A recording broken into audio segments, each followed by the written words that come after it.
لو انت بتدور على فرصة حقيقية مش مجرد كلام تسويق وخلاص، ركز معايا في الفيديو ده قوي. مشروع على طريق السويس دايركت قدام مدينتي، واحدة من أقوى مناطق النمو في القاهرة الجديدة.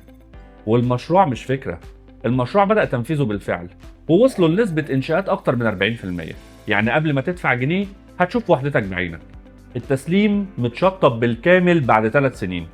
وانا بقول لك على حجم الانشاءات اللي موجوده في الموقع والسرعه اللي ماشيين بيها، هتستلم في خلال سنتين. يعني انت داخل على حاجه واضحه مش على ورق. طيب فين بقى الفرصه الاستثماريه هنا؟ اولا، عندك جامعه بريطانيه جوه المشروع، يعني طلب ايجار طول السنه. ثانيا، الاداره والتشغيل مع كونكورد السلام، حد متخصص هيعرف يجيب لك اعلى عائد ايجاري ويشغل لك وحدتك.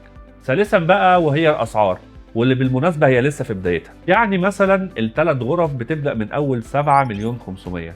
وعلى فكرة، نادر جدا في القاهرة الجديدة إنك تلاقي شقة متشطبة 3 غرف بالسعر ده. المقدم بتاعها 750 ألف وقسطها الشهري 72 ألف.